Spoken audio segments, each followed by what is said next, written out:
अस्सलाम वालेकुम, मेरा नाम सैयद मोहम्मद चैनल पर बहुत बहुत खुश आमदेद स्वागत है। जो नए वो चैनल को ज़रूर सब्सक्राइब कर लें, वीडियो को लाइक एंड शेयर ज़रूर करें।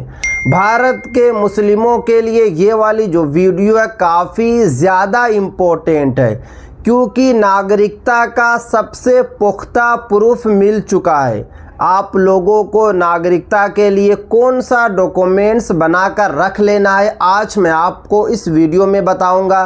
संविधान के बारे में भी बताऊंगा कि संविधान में क्या लिखा हुआ है नागरिकता को लेकर, एक एक करके मैं आपको इस वीडियो में बताऊंगा।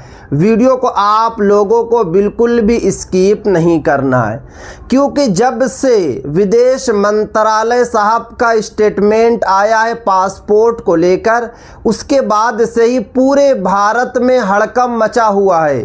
पूरे भारतवासी घबराए हुए हैं और सबसे ज़्यादा अभी मुस्लिम समाज के लोग घबराए हुए हैं। मुस्लिम समाज के लोग परेशान हैं, क्योंकि आपको पता है कि जिस तरीके से माहौल क्रिएट किया जा रहा है मुसलमानों के लिए, जिस तरीके से मुसलमानों से दस्तावेज़ मांगा जा रहा है, इसीलिए मुस्लिम समाज के लोग ज़्यादा घबराए हुए हैं। मगर अब आप लोगों को घबराने की ज़रूरत नहीं है, अब आप लोगों को परेशान होने की ज़रूरत नहीं है, क्योंकि सबसे पुख्ता प्रूफ मिल चुका है। तो चलिए सबसे पहले मैं आपको संविधान अनुच्छेद के बारे में बताता हूं कि अनुच्छेद 11 क्या कहता है, अनुच्छेद 5 क्या कहता है, अनुच्छेद 8 क्या कहता है। पूरी जानकारी मैं आपको इस वीडियो में दूंगा। यहाँ पे मैं एक जो है ऑफिशियल जो है लेटर को भी लगाया हूँ। भारतीय संविधान के अनुच्छेद 5 से 11 यानी कि भारतीय जो संविधान है उसमें 5 से लेकर 11 तक जो है नागरिकता को लेकर लिखा हुआ है। नागरिकता के बारे में बता दिया गया है कि आप लोगों को नागरिकता कैसे मिलेगी। अनुच्छेद 5 संविधान के प्रारंभ पर नागरिकता। 26 जनवरी 1950 को जो व्यक्ति भारत में अधिवास यानी कि डोमिसाइल रखता था और संविधान में बताई गई शर्तें पूरी करता था, वो भारत का नागरिक माना गया। यानी कि साफ साफ जो है अनुच्छेद 5 में लिखा हुआ है कि अगर आपकी पैदाइश जो है 1950 से पहले हुई है, यानी कि 26 जनवरी 1950 से पहले हुई है, और आप जो है यहाँ का डोमिसाइल लिए हुए हैं, तो आपको भारत का ही नागरिक माना जाएगा। इससे क्या पता चलता है कि अगर आपके ग्रैंडफादर यानी कि अगर आपके दादा 1950 से पहले भारत में ही पैदा हुए हैं और उनके पास कोई भी डोमिसाइल का कागजात होगा, निवास प्रमाण पत्र होगा, उनके थ्रू आपके पापा को भी नागरिकता मिल जाएगी और आपको भी नागरिकता मिल जाएगी। उसके बाद आगे देखिए अनुच्छेद 6 में देखिए क्या लिखा हुआ है। पाकिस्तान से भारत आए व्यक्तियों के नागरिकता अधिकार, यानी कि 1947 से पहले या 1947 के बाद जो लोग पाकिस्तान से यहाँ पर आए हैं उनको किस तरीके से नागरिकता मिलेगी। तो देखिए यहाँ पे साफ साफ बताया गया है, जो लोग विभाजन के समय पाकिस्तान से भारत आए और निर्धारित शर्तें पूरी करते हैं। देखिए यहाँ पे साफ साफ लिखा हुआ है कि जो लोग जो है विभाजन यानी कि 1947 के बाद भारत आए उन्हें भारतीय नागरिकता का अधिकार मिला।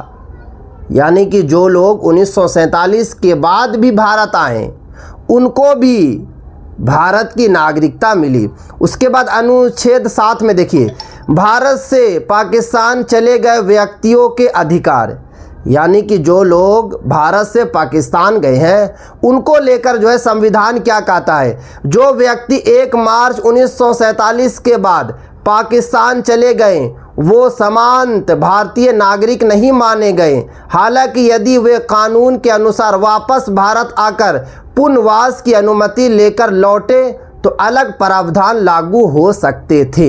यानी कि इसमें साफ साफ ये भी बताया गया है कि जो लोग जो है 1947 के बाद पाकिस्तान चले गए और कुछ दिनों के बाद फिर से भारत आ गए, उनको भी नागरिकता मिल जाएगी, मगर उनके लिए प्रावधान अलग रखा गया है। उनको कुछ जो है शर्तें पूरी करनी होगी, उसके बाद उनको भी नागरिकता मिली। उसके बाद आगे देखिए अनुच्छेद 8 में देखिए क्या कहा है। एक एक करके मैं आपको इस वीडियो में बता रहा हूं और आप लोगों को नागरिकता का सबसे पुख्ता प्रूफ के बारे में भी बताऊंगा, क्योंकि मुझे पर्सनली कई मुस्लिम समाज भाइयों का मैसेज आ रहा कि मोहम्मद भाई नागरिकता कैसे साबित होगी, अब हम लोग को क्या करना पड़ेगा, क्या हमारा नाम जो है एनआरसी में शामिल नहीं होगा।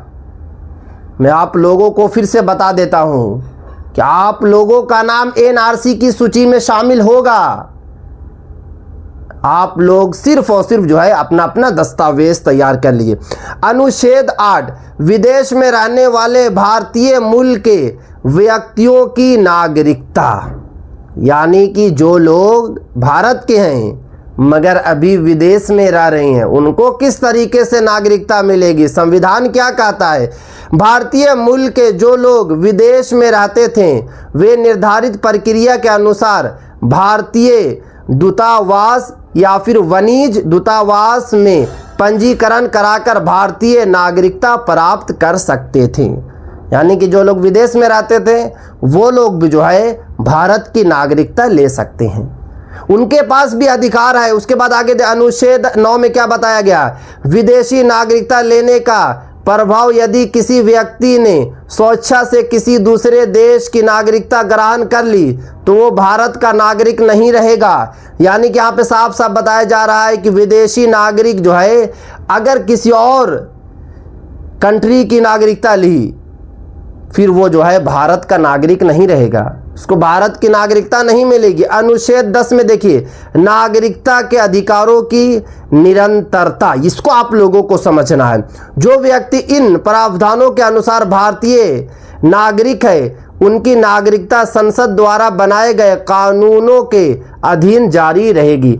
यानी कि संसद द्वारा जो कानून बनाया गया है उसी अकॉर्डिंग आप लोगों को नागरिकता मिलेगी, कोई अलग तरीके से नागरिकता नहीं मिलेगी।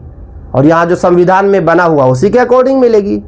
तो संविधान में तो कोई ऐसा नहीं लिखा हुआ है कि उनको नागरिकता नहीं मिलेगी, मुसलमानों को नहीं मिलेगी, उनको नहीं मिलेगी। यहाँ तो मैंने साफ साफ बताया। उसके बाद आखिरी देखिए अनुच्छेद 11 को आप लोग समझिए, संसद की शक्ति, संसद को नागरिकता प्राप्त करने, समाप्त होने तथा नागरिकता से जुड़े अन्य सभी विषय पर कानून बनाने का अधिकार है। इसी आधार पर नागरिकता अधिनियम 1955 सिटीजनशिप एक्ट 1955 बनाया गया।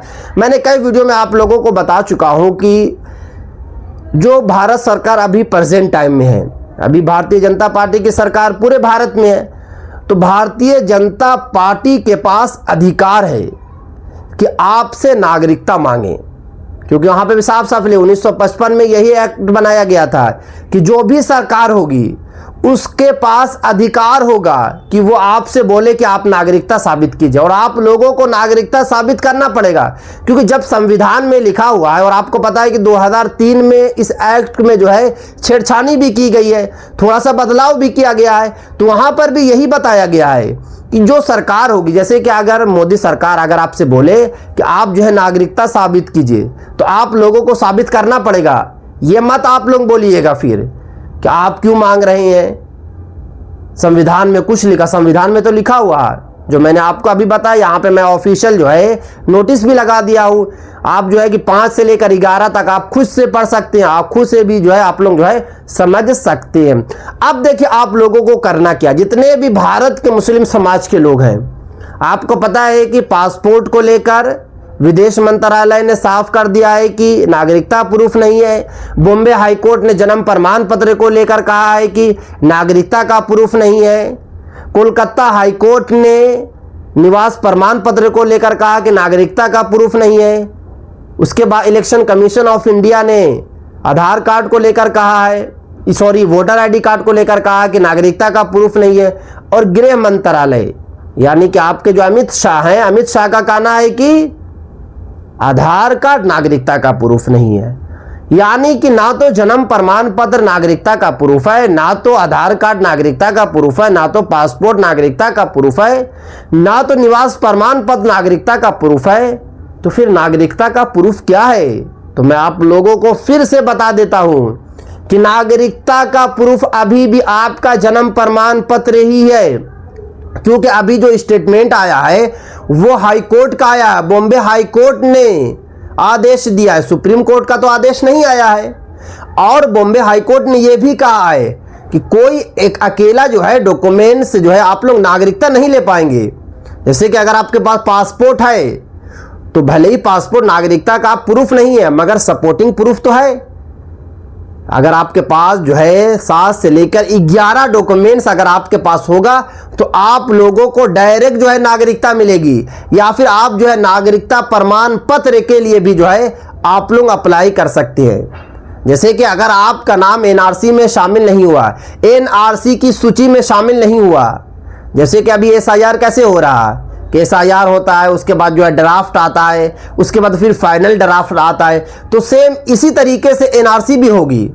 2019 में असम में एनआरसी इसी तरीके से हुई कि पहले आपको मौका दिया जाएगा, 3 महीने का मौका मिलेगा।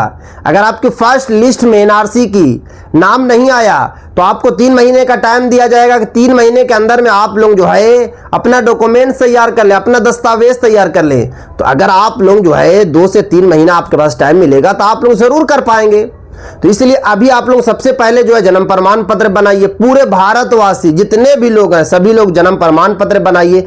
ये मत सोचिए कि बॉम्बे हाई कोर्ट ने कहा है, बॉम्बे हाई कोर्ट अलग है, सुप्रीम कोर्ट अलग है। सुप्रीम कोर्ट ने अभी भी कहा है कि सबसे इंपॉर्टेंट आइडेंटिटी प्रूफ अभी भी आपका जन्म प्रमाण पत्र है। तो पहला तो आप लोग काम ये कीजिए कि जन्म प्रमाण पत्र बनाइए, साथ में निवास प्रमाण पत्र तैयार कीजिए यानी कि डोमिसाइल, साथ में आपके पास पासपोर्ट भी होना चाहिए, आधार कार्ड भी होना चाहिए, पैन कार्ड भी होना चाहिए, राशन कार्ड भी होना चाहिए, वोटर आईडी कार्ड भी होना चाहिए, और जितने भी डॉक्यूमेंट्स आपके पास है सब में जो है स्पेलिंग सेम होना चाहिए। अगर मिसमैच होगा आपका नाम जो है एनआरसी में शामिल नहीं होगा। और साथ में जो सबसे इंपॉर्टेंट आइडेंटिटी प्रूफ काम करेगा, अगर आप कभी स्कूल गए हैं तो आप लोगों को कोशिश करना है कि अटेंडेंस वाला जो रजिस्टर होता है उसमें जहाँ पे आपका नाम जो है मेंशन होगा, जहाँ पे नाम आपका लिखा होगा उसकी आपको फोटोकॉपी करा लेना है। अगर आपके 5वीं क्लास तक पढ़ा हो तो 5वीं की टीसी होगी, 8वीं क्लास तक पढ़ा होगा तो 8वीं की टीसी होगी, 10th तक पढ़ा होगा तो 10th की मार्कशीट होगी। ये डॉक्यूमेंट्स आप लोगों को तैयार कर लेना। साथ में आपके पास जो है घर के सारे डॉक्यूमेंट्स होना चाहिए, केवाला, खतियान, रजिस्ट्री के कागजात, और जितने में आपका नाम हो या आपके फादर का नेम हो या DOB हो यानी कि डेट ऑफ बर्थ हो, सेम होना चाहिए। क्योंकि एनआरसी में अगर नाम बाहर होगा तो इसी वजह से नाम आपका बाहर होगा। 19 लाख जो है असम वासियों का नाम कैसे वापस बाहर हुआ? क्या उनके पास डॉक्यूमेंट्स नहीं था? डॉक्यूमेंट्स था। बहुत सारे आर्मी का भी नाम बाहर हुआ, आपने भी न्यूज़ सुना होगा, आपने भी न्यूज़ देखा होगा। क्यों बाहर हुआ? क्योंकि उनका नाम जो है मिसमैच हो रहा था। इसीलिए तो लगातार आपसे मौलाना अरशद मदनी साहब हो या फिर असदुद्दीन ओवैसी साहब हो, मुस्लिम पर्सनल लॉ बोर्ड तक आपसे रिक्वेस्ट कर रहा है कि भारत के मुसलमानों स्पेलिंग ठीक करा लीजिए, क्योंकि आपके नाम में गलती है। मैंने कुछ दिन पहले एक वीडियो बनाया था और आप लोगों को बताया था कि मोस्टली भारत के मुस्लिम समाज के लोगों का जो नाम शुरू होता है मोहम्मद से होता है, जैसे कि मोहम्मद सलीम, मोहम्मद आदिल, मोहम्मद खालिद, इस तरीके से नाम जो है शुरू होता है। तो सुप्रीम कोर्ट ने साफ साफ कहा है कि वोटर आईडी कार्ड में जब आप लोगों का एसआईआर हुआ, 13 राज्यों में एसआईआर हो चुका है, तो वहाँ पर अक्सर लोगों का नाम जो है अलग अलग था। जैसे कि एक मिसाल है, मेरे पास 4 डॉक्यूमेंट्स हैं, वोटर आईडी कार्ड भी है, आधार कार्ड भी है, पैन कार्ड भी है, और एक मिसाल है जन्म प्रमाण पत्र भी है।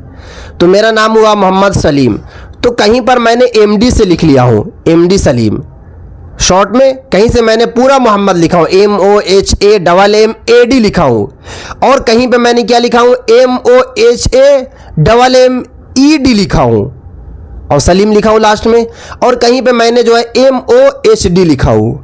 तो अगर आपका नाम भी इसी तरीके से है कि मोहम्मद आप स्टार्टिंग में लगाते हैं मगर आपका नाम अलग अलग है, अलग अलग डॉक्यूमेंट्स में कहीं पर मोहम्मद MOHD है तो कहीं पर MD है, तो कहीं पर MOHAMMAD है, तो कहीं पर ED है। तो अगर इस तरीके का है तो आप लोग सही करवा लीजिए, वरना आपका नाम भी NRC से बाहर हो जाएगा। तो ये थी आज काफ़ी इंपॉर्टेंट वीडियो। अस्सलाम वालेकुम।